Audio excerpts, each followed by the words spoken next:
SSC বায়োলজির চতুর্থ অধ্যায়, যেটার নাম হচ্ছে জীবনী শক্তি।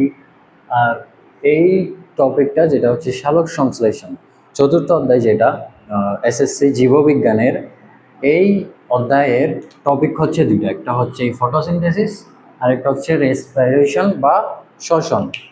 আর সালোক সংশ্লেষণ যেটা হচ্ছে ফটোসিনথেসিস, এই ফটোসিনথেসিসের অংশ হচ্ছে দুইটা। আমি তোমাদেরকে একটু বলি। এই যে ফটোসিনথেসিস, ধরো এই যে ফটোসিনথেসিস, এই ফটোসিনথেসিসের অংশ হচ্ছে দুইটা, একটা হচ্ছে লাইট ডিপেন্ডেন্ট ফেজ আর একটা হচ্ছে light independent phase. Light dependent phase আর লাইট ইন্ডিপেন্ডেন্ট ফেজ মানে কি? মানে হচ্ছে আলোক নির্ভর পর্যায় আর একটা হচ্ছে আলোক নিরপেক্ষ পর্যায়। আলোক পর্যায় বা অন্ধকার পর্যায়, সোজা বাংলায় বলতে গেলে বাংলায় এভাবে বলে। আমি তোমাদেরকে একটু ইংলিশে বা ইংরেজিতে কীভাবে এটাকে ডিটারমিন করা হয় সেটা আমি তোমাদেরকে একটু দেখালাম। আমি তোমাদের কাছে যে জিনিসটা দেখাবো সেটা হচ্ছে লাইট ডিপেন্ডেন্ট ফেজ। এই ফেজটা নিয়ে আমি তোমাদেরকে একটা ছোট্ট একটা আলোচনা এখন রেকর্ড করে দিব। এরপরে আমি ছোট ছোট করে লাইট ইন্ডিপেন্ডেন্ট ফেজ, তারপরে শ্বসনের যে পর্যায়গুলো, এগুলো নিয়ে আমি ছোট ছোট করে আলোচনা বা ভিডিও রেকর্ড করে আপলোড করতে থাকবো।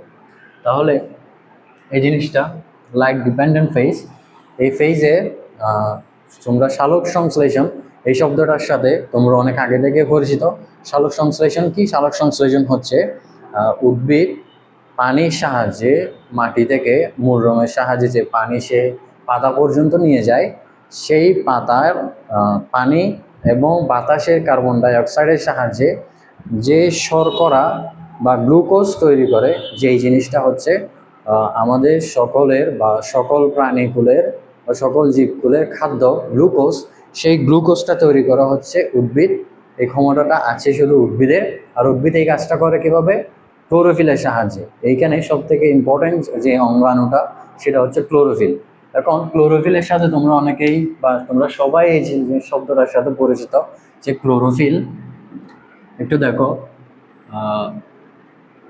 ক্লোরোফিল, যখন তোমরা ক্লোরোফিল চিন্তা করবা, তোমরা যখন উচ্চতর বা উপরের ক্লাসগুলোতে বা উপরের লেভেলগুলোতে, আমি এসএসসি লেভেল বা ও লেভেল যে সিলেবাসটা বা যে সীমাবদ্ধতাটা, এই সীমাবদ্ধতায় থেকে আমি কথা বলছি। তার হিসেবে এই যে ক্লোরোফিল, আমি তোমাকে ক্লোরোফিলের যে বিভাজনটা এখন দেখাবো। ক্লোরোফিল হচ্ছে দুই ধরনের, একটা হচ্ছে ক্লোরোফিল এ আর একটা ক্লোরোফিল বি। এই জিনিসগুলো তোমাদের নাই, তোমরা যখন আরও বড় হবা বা আরও ডিটেইলে পড়বা তখন তোমরা এই জিনিসগুলো পাবা। ক্লোরোফিল হচ্ছে দুই ধরনের, একটা হচ্ছে ক্লোরোফিল এ আর একটা হচ্ছে ক্লোরোফিল বি। এভাবে দিলে ক্লোরোফিল এ যে জিনিসটা, সেটার সংকেত, ক্লোরোফিল এর সংকেত হচ্ছে C55H72, C55H72 MgN4O5। আচ্ছা, ক্লোরোফিল বি, এটার সংকেত কেমন? C55H70 MgN4O5। O5 না, ক্লোরোফিল বি এর ক্ষেত্রে O6 হয়। ঠিক আছে? এই জিনিসগুলো দেখো, তোমাদের কাছে অনেক জটিল মনে হতে পারে, কিন্তু এই জিনিসগুলো এতটাই সুন্দর যখন তোমরা আরও ডিটেলে পড়বা বা যখন তোমরা এই জিনিসগুলো নিয়ে বিস্তারিত যখন পড়াশোনা করবা তখন। এই জিনিসটা নিয়ে আমি আর মাথা না কামাই, আমি তোমাকে দেখাই ক্লোরোফিল। এই ক্লোরোফিলটা থাকে কোথায়? তোমরা যদি একটা পাতার আণুবীক্ষণিক যে ভিউ বা জুম আউট করে, যদি জুম ইন করে যদি তুমি একটা পাতাকে দেখতে চাও, তুমি পাতার মধ্যে কি পাবা? তুমি যখন একটা পাতাকে জুম করে দেখবা তখন তুমি দেখবে যে পাতার মধ্যে সবার উপরে এরকম একটা লেয়ার আছে, যেটা হচ্ছে কিউটিকল। ঠিক আছে? এটা কি? এটা হচ্ছে কিউটিকল। কিউটিকলের লেয়ার, এই কিউটিকলের লেয়ারের নিচে এই রকমের কিছু কোষ দেখতে পাবা। তোমরা কেউ ভয় পেও না, এগুলো আমি এমনি দেখাচ্ছি, এগুলো তোমাদের জন্য অতটা ইম্পর্টেন্ট না, আমি শুধু তোমাদেরকে জানানোর জন্য দেখাচ্ছি। এই যে কিউটিকল, কিউটিকলের নিচে এই যে অংশটা, এটা হচ্ছে প্যালিসেড প্যারেনকাইমা। Palisade parenchyma. আর প্যালিসেড প্যারেনকাইমার নিচে যে কোষগুলো থাকে সেগুলো হচ্ছে এই যে এই ধরনের কিছু কোষ থাকবে যেগুলো হচ্ছে স্পঞ্জি প্যারেনকাইমা। শব্দগুলো একটু শুনে রাখো, তোমাদের আপাতত এই জিনিসগুলো তোমাদের লাগবে না। স্পঞ্জি প্যারেনকাইমা, এই যে স্পঞ্জি প্যারেনকাইমার ফাঁকেই তুমি কিছু জাইলেম পাবা, আর পাতার সব থেকে নিচের অংশে এইরকম কিছু অংশ থাকবে, ছিদ্র থাকবে বা পত্র রন্ধ্র বলে এই জিনিসটাকে। এই জিনিসটার নাম হচ্ছে স্টোমেটা। ঠিক আছে, স্টোমেটা বা পত্ররন্ধ্র, যেটার সাহায্যে পাতার ভেতরে বাতাস, কার্বন ডাইঅক্সাইড প্রবেশ করে আর অক্সিজেন বের হয়। এই কাজগুলো স্টোমেটার সাহায্যে হয়ে থাকে। স্টোমেটার সাহায্যে তোমরা আরও বিস্তারিত যখন পড়বো তখন জানবা যে স্টোমেটার সাহায্যে কিন্তু প্রস্বেদন হয়। ঠিক আছে, এই যে স্টোমেটা রাখো এই জিনিসগুলো। এই যে প্যালিসেড প্যারেনকাইমা, এইখানে দেখবা যে এইভাবে বিক্ষিপ্ত আকারে ক্লোরোফিলগুলো থাকবে। এই যে ক্লোরোফিল, এই ক্লোরোফিলগুলা প্যালিসেড প্যারেনকাইমার মধ্যে থাকবে। এই ক্লোরোফিল হচ্ছে সেই ক্লোরোফিল, যে ক্লোরোফিল আসলে এই যে সালোক সংশ্লেষণের মূল উপাদান বা যার সাহায্যে সালোক সংশ্লেষণটা হয়ে থাকে। আমি তোমাদেরকে বিক্রিয়াটা একটু দেখাই, যে সালোক সংশ্লেষণে যে গ্লুকোজ তৈরির যে বিক্রিয়াটা, এই বিক্রিয়াটা কেমন আমি তোমাদেরকে একটু দেখাই, একটু দেখো। এই বিক্রিয়াটা হচ্ছে সালোক সংশ্লেষণের বিক্রিয়া। তোমরা এটা জানো, তোমরা জানো যে কার্বন ডাইঅক্সাইড যেটা বাতাস থেকে আছে আর তার সাথে যুক্ত হয় পানি, যুক্ত হয়। আর এখানে এই কাজটা বা এই বিক্রিয়াটা বা প্রক্রিয়াটা হয় কিসের উপস্থিতিতে? পাতার যে ক্লোরোফিল, পাতার যে ক্লোরোফিল, এই ক্লোরোফিলের সাহায্যে সূর্যের আলো, এই যে সূর্যের আলো থেকে যে জিনিসটা সানলাইট, সরাসরি সানলাইট বলা যায়, কিন্তু সানলাইটের একটা বিশেষ উপাদান বা এনার্জি, যে এনার্জিটার নাম হচ্ছে ফোটন। এই ফোটন ইউজ করে কিন্তু তোমাদের যে পাতা বা উদ্ভিদ খাদ্য তৈরি করে। এটা হচ্ছে ফোটন। ক্লোরোফিলের উপস্থিতিতে, ফোটনের উপস্থিতিতে ক্লোরোফিলের সাহায্যে যেই শর্করাটা তৈরি হয়, 6 কার্বন বিশিষ্ট শর্করা, সেটার নাম হচ্ছে C6H12O6। আর তার সাথে বাই প্রোডাক্ট হিসেবে আসবে অক্সিজেন আর পানি। এখন তুমি এটাকে যদি ব্যালেন্স করো তাহলে তুমি দেখবা 6 অণু কার্বন ডাইঅক্সাইড, 6 অণু কার্বন ডাইঅক্সাইড বিক্রিয়া করবে 12 অণু পানির সাথে, বিক্রিয়া করে 1 অণু গ্লুকোজ, 6 অণু অক্সিজেন আর 6 অণু পানি উৎপন্ন করবে বাই প্রোডাক্ট হিসেবে। এখন আমি তোমাদেরকে দেখাই যে এই যে সালোক সংশ্লেষণ, এই সালোক সংশ্লেষণের লাইট ডিপেন্ডেন্ট ফেজ যেটা, সেটা নিয়ে আমি তোমাদেরকে আলোচনা করব। লাইট ডিপেন্ডেন্ট ফেজ, এই লাইট ডিপেন্ডেন্ট ফেজ নিয়ে আমি তোমাদের সাথে আলোচনা করব। লাইট ডিপেন্ডেন্ট ফেজের ক্ষেত্রে ধরো একটা চিত্র, আমি তোমাদেরকে একটা চিত্র দেখাবো।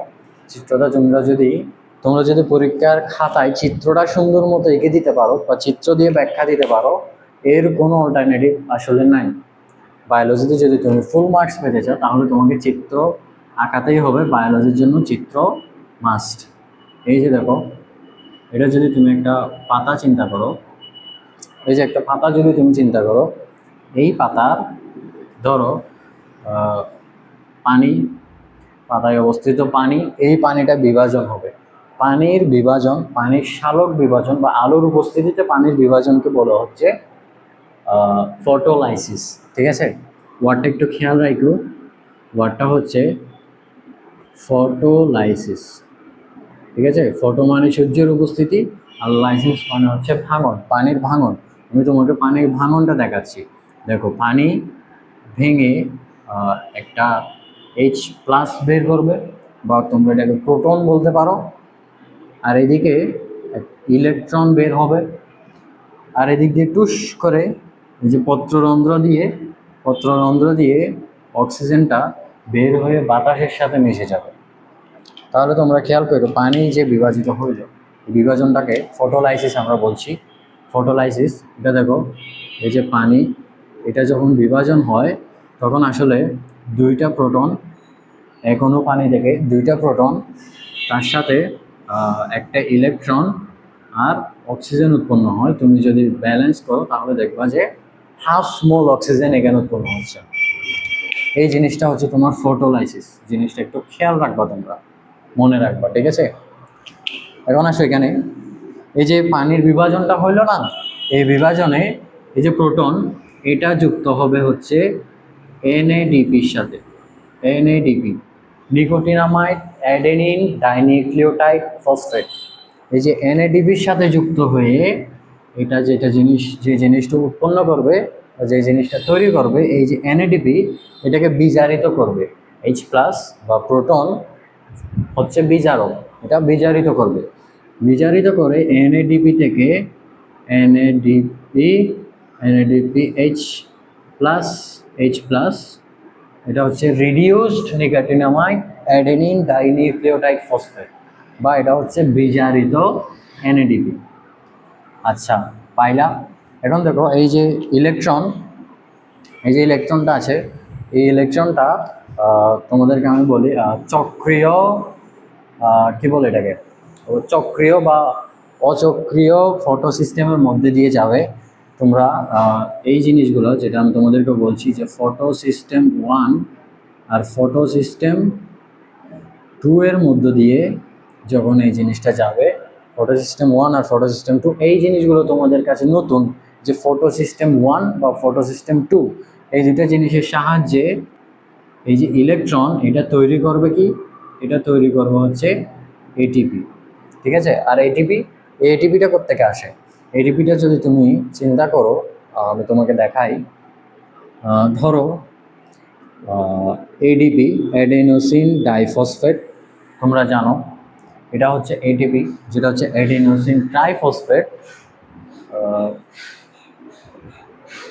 অ্যাডেনোসিন ডাইফসফেট, এটার সাথে যদি একটা ইনঅর্গানিক ফসফেট যুক্ত হয়, ইনঅর্গানিক ফসফেট যুক্ত হয়, তাহলে ইনঅর্গানিক ফসফেট যুক্ত হলে এটা এটিপি তৈরি করবে, যেটা হচ্ছে অ্যাডিনোসিন ট্রাইফসফেট।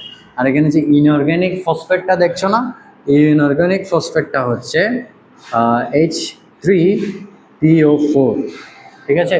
Phosphoric acid.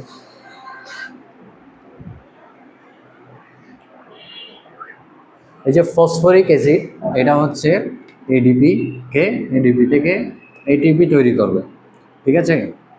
আচ্ছা, এখন আসো এই যে এটিপি আর NADPH2, এখানে তোমাদেরকে মনে রাখতে হবে যে এই পুরো প্রক্রিয়াটা কিন্তু সূর্যের আলোর উপস্থিতিতেই হবে।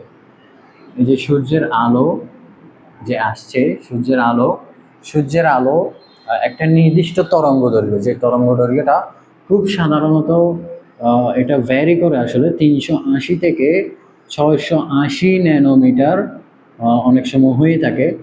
এই তরঙ্গ দৈর্ঘ্যের আলোতে কিন্তু এই সালোক সংশ্লেষণটা খুব ভালোভাবে হয়।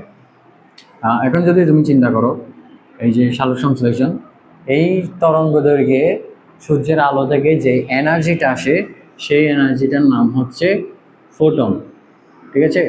এই যে ফোটন, এই ফোটনটা সূর্যের আলো থেকে তরঙ্গের সাহায্যে, এই ফোটন যে অংশটা, এটা হচ্ছে, এটাকে বলা হয় হচ্ছে এনার্জি প্যাকেট। ছোট ছোট এনার্জি প্যাকেট আকারে এই জিনিসটা সূর্য থেকে আসে, সেটা, এটার নাম হচ্ছে, এটাকে আমরা যেটা বলি সেটা হচ্ছে এনার্জি প্যাকেট, ঠিক আছে? এই এনার্জি প্যাকেট, ফোটনকে আমরা এনার্জি প্যাকেট বলি।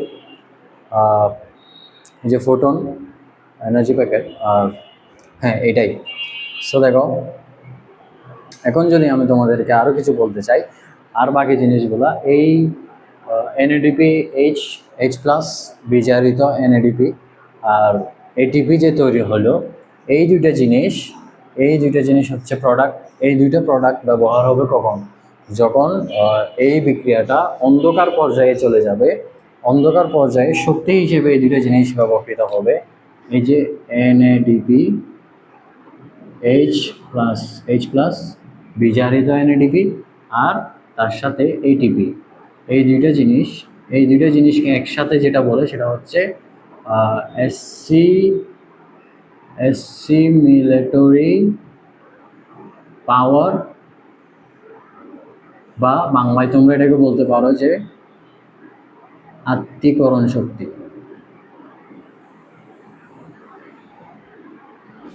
এই যে আত্তীকরণ শক্তি বা অ্যাসিমিলেটরি পাওয়ার, এই যে এনএডিপি আর এটিপি, এই জিনিসগুলো ব্যবহৃত হবে কোথায়? অন্ধকার পর্যায়ে। কারণ অন্ধকার পর্যায়ে যেহেতু সূর্যের আলো থাকবে না, সেহেতু শক্তি কিন্তু ফোটনের সাহায্যে উৎপন্ন হবে না, কিন্তু সেই শক্তি পাবে কোথা থেকে? অ্যাসিমিলেটরি পাওয়ার বা আত্তীকরণ শক্তি ব্যবহার করে কিন্তু অন্ধকার পর্যায়ের বিক্রিয়াগুলো সম্পন্ন হবে। এই যে লাইনটা তোমাদেরকে যেটা আমি দেখাইছি, এই যে হেক্সোস গ্লুকোজ, গ্লুকোজ হচ্ছে 6 কার্বন বিশিষ্ট শর্করা, যেটাকে বলা হয় হেক্সোস।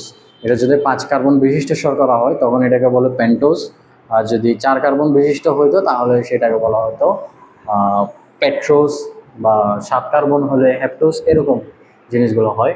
এই যে বিক্রিয়াটা, এটা অনেক সহজে আমি লিখে ফেলেছি না, কিন্তু এই জিনিসটা হচ্ছে অনেক ডিপ, বা অনেক এনজাইম, কো এনজাইম এখানে ব্যবহৃত হয়। যেমন ধরো এই যে এনএডিপিএইচ এইচ প্লাস, হ্যাঁ এই যে এনএডিপি, এটা হচ্ছে কো এনজাইম, ঠিক আছে, এনজাইম না, এটা হচ্ছে কো এনজাইম। আচ্ছা ঠিক আছে, বুঝতে পেরেছো? আহ, এই টপিকটা এতটুকুই। এরপরে আমি তোমাদের জন্য এটার যে অন্ধকার পর্যায়, ওই পর্যায় সেটা, ওই অংশটা নিয়ে আমি তোমাদের জন্য একটা কন্টেন্ট আপলোড করার চেষ্টা করব। এরপরে শ্বসনের যে টপিকগুলো, এগুলো নিয়ে ছোটো ছোটো ক্লিপ আসতে থাকবে। আজকের জন্য আমি এতটুকুতেই রাখলাম। আসসালামু আলাইকুম।